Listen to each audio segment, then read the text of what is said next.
Pues bienvenidos, bienvenidas también a los que se conectan en línea.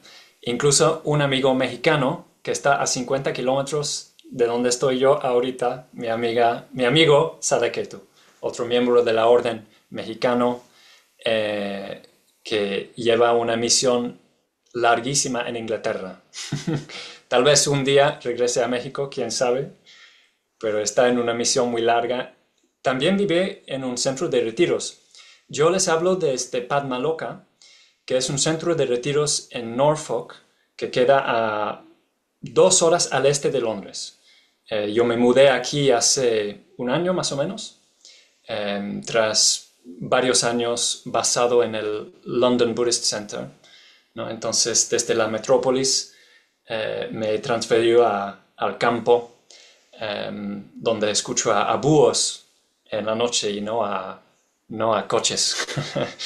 Em, pero bueno, para llegar al tema de hoy, em, eh, sí, me invitaron a hablar en una sesión que se llama Budismo Práctico y eso ya provocó mi interés y tal vez mi humor, porque nuestro fundador mismo, Sangharakshita, ha dicho que el budismo no es nada si no es práctico. Para decirlo de otro modo, eh, se puede hablar de doctrina y método, ¿no? Pero, ¿para qué sirve una doctrina, una enseñanza, sino que para que se practique? Es decir, que cualquier enseñanza, cualquier teoría, a veces incluso se usa la palabra filosofía, que se accede a través del budismo, existe solamente para llevarnos hacia la liberación, hacia la libertad de la iluminación de un Buda. Entonces, el sendero consiste más o menos solamente en enseñanzas concebidas específicamente para ayudarnos a crecer. No hay otro propósito, ¿no? El budismo es para crecer, la meditación es para desarrollar, para crecer la conciencia hasta una meta casi inimaginable, eh, eh, pero la imaginación es cómo accedemos a ella. Quiero decir que a través de nuestra imaginación y pasos muy prácticos, muy cotidianos, vamos acercándonos poco a poco, pero con certeza, hacia una meta muy bella, ¿no? Entonces, para darles una pista práctica que puedan pedir para llevar, para así decirlo, pensé en las 5 facultades espirituales. ¿Ok? Entonces, es una lista de 5 prácticas o cualidades o incluso principios, eh, que son, sobre todo, es una lista, es un conjunto, digamos, completo y portátil, para llevar a cabo esta transformación de la que estoy hablando, ¿no? Y a ver si pueden ver. Yo envié una imagen a Ruchira City. Hang on. Self-view. No sé si la pueden ver. O Ruchira City si lo puedes poner. ¿Es visible? No.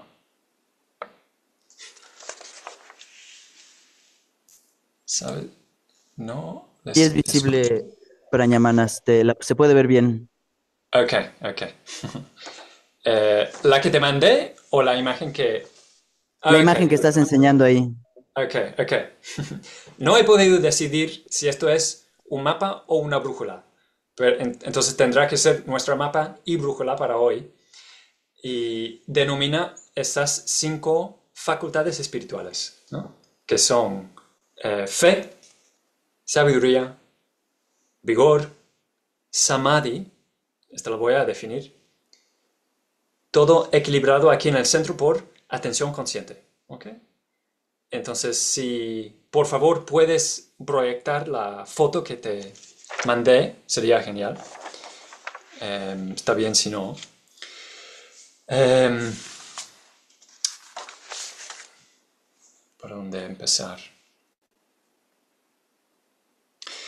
Sí, esta lista, este conjunto, su significado es la posibilidad de pasar de estar dominado por los sentidos a ser guiado por unos valores verdaderos. ¿Ok? Voy a explicar por qué estoy hablando de los sentidos también, ¿no? Pero es para pasar de un conjunto de valores a otro, mucho mejor. ¿Ok? Hablo de los sentidos por varias razones, dos razones. ¿Ok? Una es que la palabra original en sánscrito que denomina estas facultades es indriya, las 5 indriyas. ¿Ok? Lo está anotando, Sadayuti, gracias. Entonces, originalmente se llamaban las 5 indriyas. También, en sánscrito, indriya quiere decir sentido. ¿Ok? Entonces, tienen una versión mundana y otra espiritual para esta palabra indriya. Y es interesante para nosotros porque como budistas nos gustaría ser guiados por estas facultades espirituales. Pero la situación actual, o antes de empezar a practicar el budismo, es que vivimos arrastrados por los sentidos. Y en el budismo, acuérdense que esto se refiere a los 5 sentidos físicos y la mente, que según la tradición budista se considera como un sexto sentido. Y esto solamente se refiere a la mente básica, mundana, ¿no? La mente donde surgen imágenes, impulsos, recuerdos. No hablamos de una mente muy absorta y con un propósito muy claro. Se habla de la mente como la mente que puede llegar a percibir cualquier cosa un poco como los ojos o el oído. ¿Ok? Entonces, estos 6 sentidos se llamaban las indrias. También estas 5 facultades, la idea es que en cierto sentido reemplazan los sentidos. Pero no es que perdemos los sentidos, ¿no? Es que reemplazan los sentidos en función de el principio que nos guía. Entonces, cuando me refiero a ser dominado por los sentidos, quiero decir que cualquier incomodidad, o sea, nuestra situación ordinaria, es que con cualquier incomodidad que experimentamos a través de los sentidos, ¿no? Un pensamiento incómodo, una temperatura que no nos gusta, un momento de aburrimiento, eh, puede ser cualquier cosa. eh, Buscamos el escape o la gratificación, la solución para eso a través de los sentidos otra vez, ¿no? A través de una comida rica, una serie de Netflix, cualquier cosa habitual con que intentamos resolver el problema, pero permaneciéndonos en el mismo nivel donde existe la incomodidad, ¿no? Entonces, aquí donde estoy, hoy quise poner para esta ocasión especial mi guayabera especial mexicana. Pero aquí, ya que estamos en otoño, ha implicado una calefacción muy alta en mi habitación. Entonces, siempre estamos entre el frío y el calor, ¿no? El aburrimiento y el estímulo mental. Em, el hambre, y la saciedad un poco excesiva, ¿no? Alternamos entre extremos o pares de experiencias que existen en el mismo nivel y el reto para nosotros es elevarnos un poco encima de este nivel de dificultad. Y espero que quede claro, no estoy hablando de abandonar los sentidos, aunque debo agregar que en una meditación muy absorta se puede distanciarse un poco de los sentidos en un sentido muy positivo, ¿no? Muy hábil. Ok. Entonces, estas indrias o facultades se refiere a principios gobernantes o controladores. Y nos gustaría ser gobernado o controlado por estas cualidades: fe, vigor, sabiduría, samadhi, atención consciente. Ok. Voy a comentar algunas cosas que ha escrito Bhante Sankarakshita, nuestro profesor fundador, nuestro maestro, ¿no?, acerca de este tema. Para empezar con la fe, a veces se puede sorprender que el budismo incluye un concepto como fe, ¿no? Pero como me imagino que la mayoría de ustedes ya saben, no se refiere a una fe ciega. Si quieren, ni sé si es una fe religiosa, aunque lo podría ser. A veces se traduce como confianza, ¿no? O se puede dejar en su forma original de Shraddha. ¿Ok? Y Shraddha abarca todo el aspecto devocional o de emoción en la vida espiritual, ¿no? Y este tipo de respuesta, como ya saben, es muy importante. ¿Ok? Y esta experiencia de fe puede surgir en respuesta de la vista incluso de una imagen del Buda, o de leer algo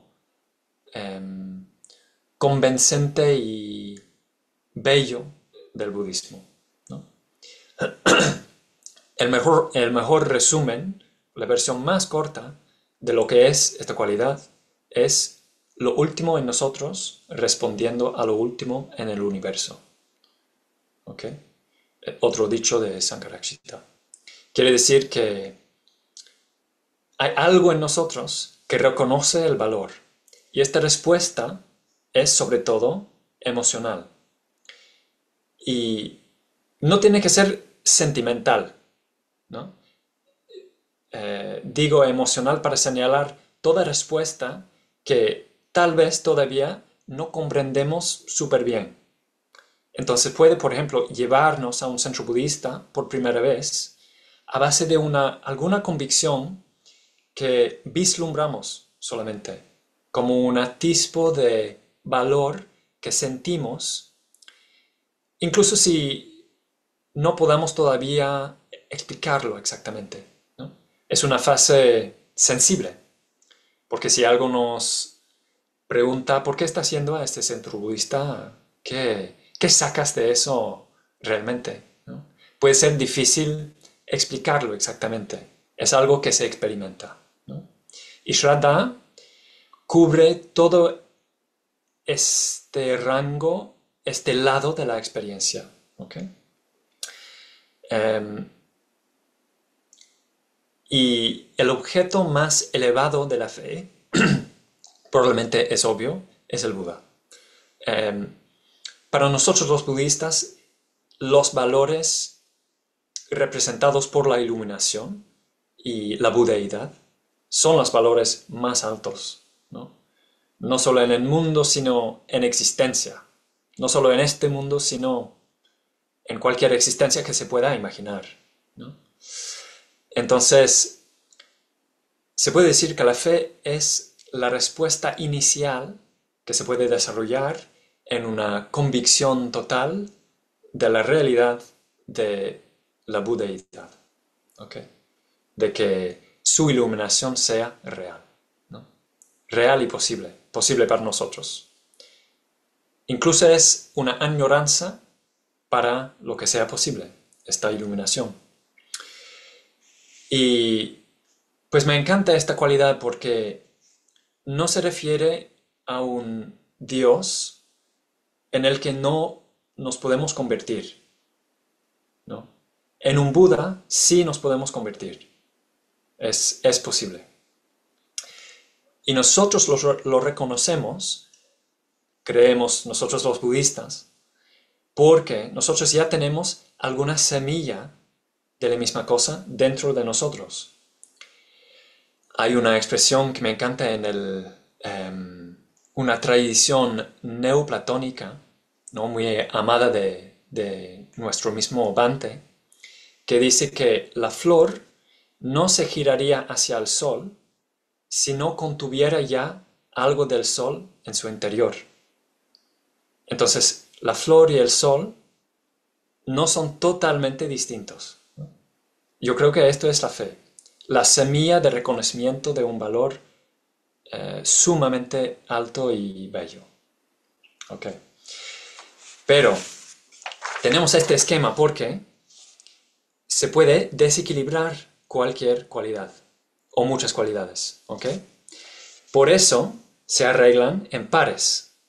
Ven que aquí tengo la fe, ahí en el rincón opuesto la sabiduría. Entonces, mientras que esta respuesta emocional, inexplicable, germinal, sea súper importante,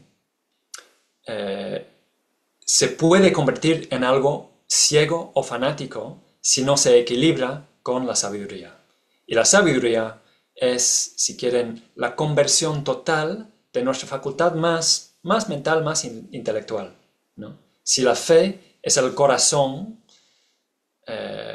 elevado a su nivel más alto posible, la sabiduría es el intelecto, nuestra facultad cognitiva, que ha penetrado no un pensamiento, no una idea, sino la realidad tal y como es.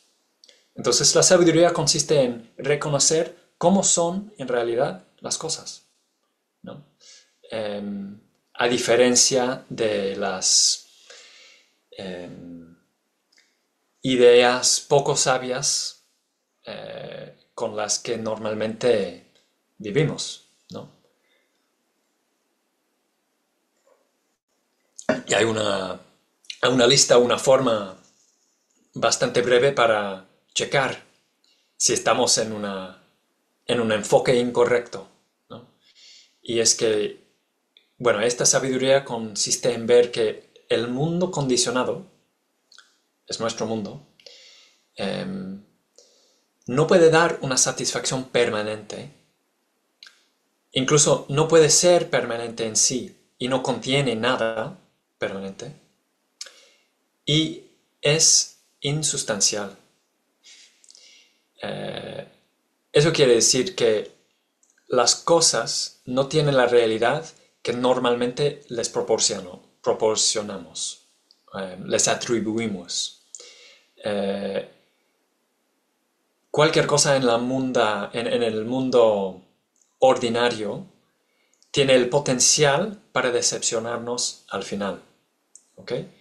Y puede aparecer como una mala noticia, pero en realidad es sumamente libertador, porque tiene la capacidad de prevenirnos de no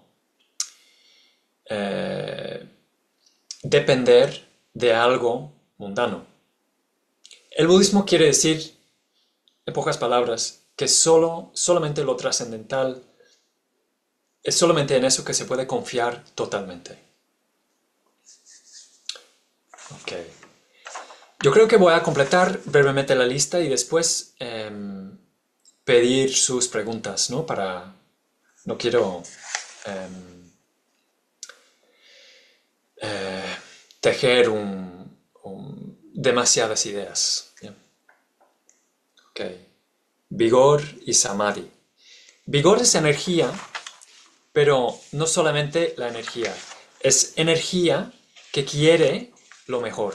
Es energía que trabaja para lo mejor Se dice a veces energía dedicada a hacer el bien, ¿no?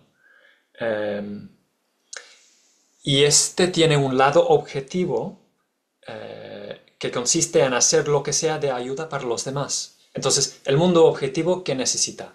El centro budista, ¿qué necesita? Que yo actúe de voluntario, que yo asiste, que yo me comunique con alguien que está sufriendo, que yo organice una cosa que necesita un organizador, eh, que yo apoye a alguien en mi vida, ¿no? Y un lado subjetivo que consiste en cultivar estados mentales hábiles, ¿no? Entonces esto representa nuestra responsabilidad para nuestros estados mentales, ¿no? Que según nosotros los budistas siempre tienen un efecto, ¿no? Mi estado mental, si llego a una conversación un poco irritado, probablemente tiene un efecto en el otro, ¿no? Afecta a su estado mental, etcétera, ¿no?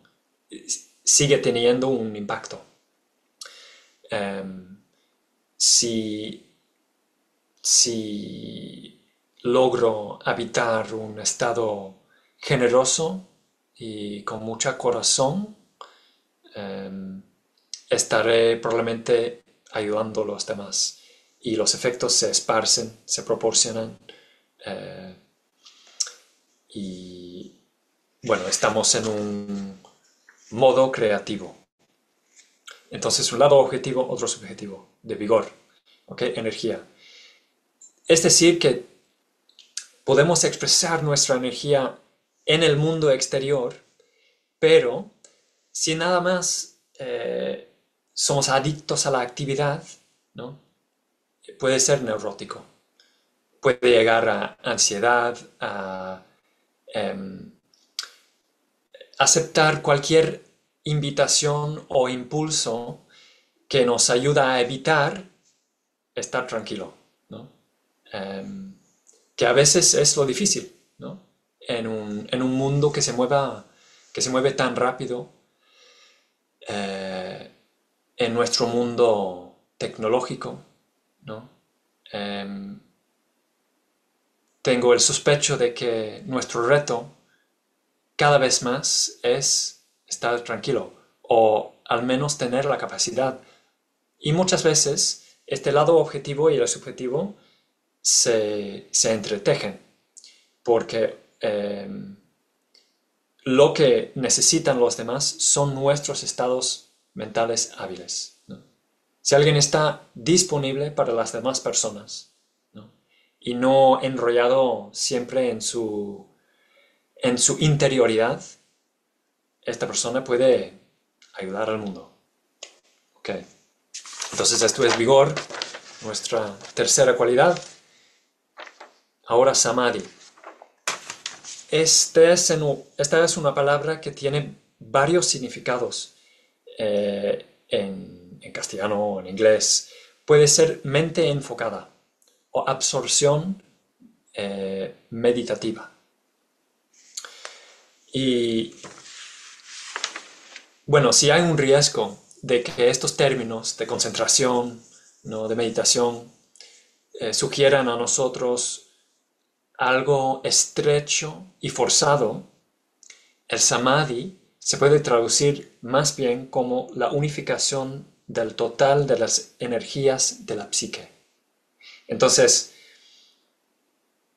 sugiere una concentración mental, emocional y física, ¿no? Una concentración total, una unificación de todas las energías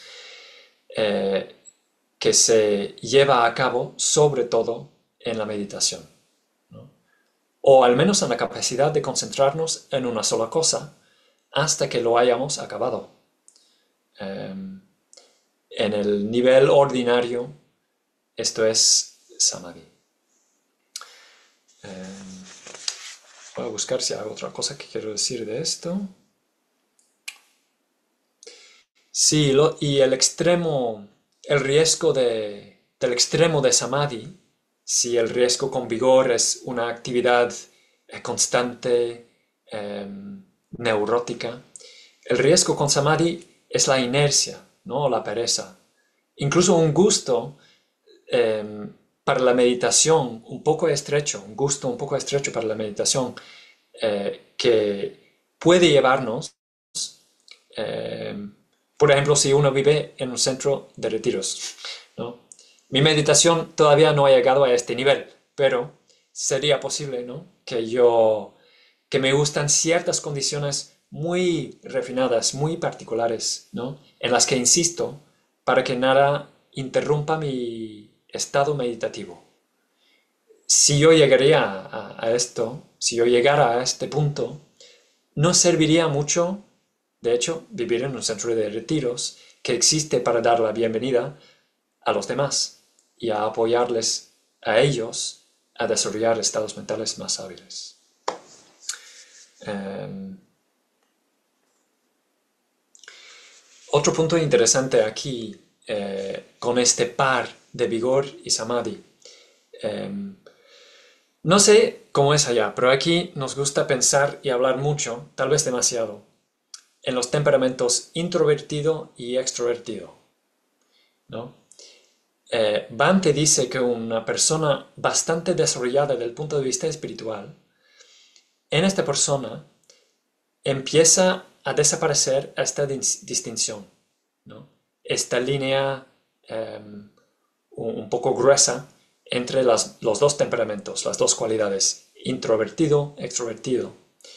Eh, eh, entonces, una introversión natural, ¿no? Si nos inclinamos mucho hasta la meditación y no mucho hasta las demás personas, es importante balancearlo con una actividad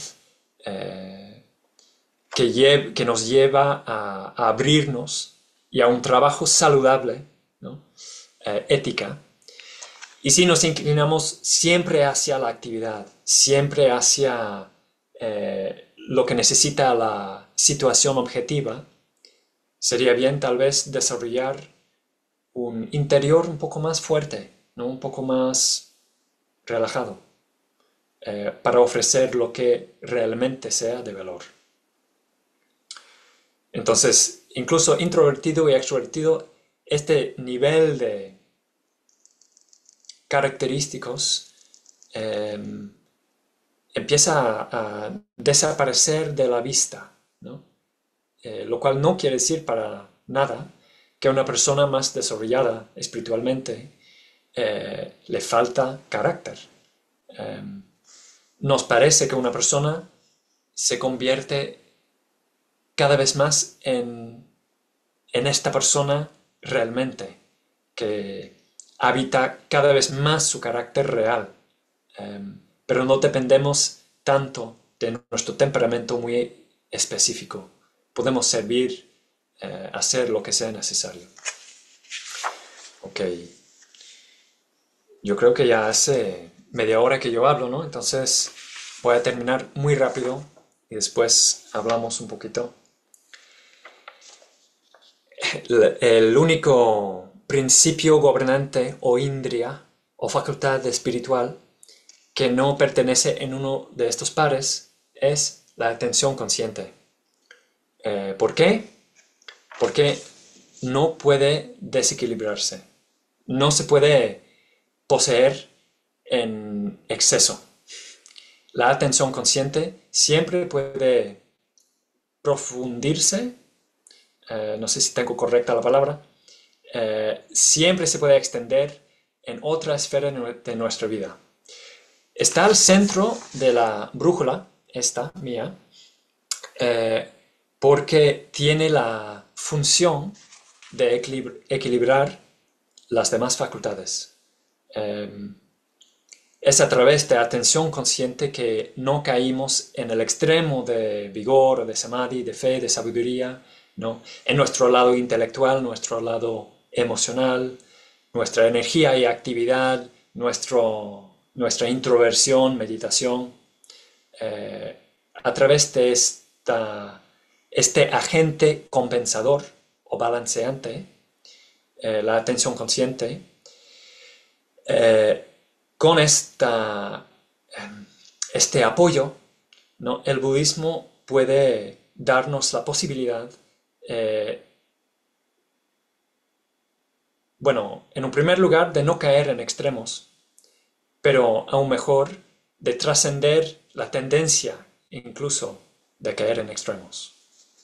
Ok, entonces espero que en breve este esquema haya tenido sentido para ustedes.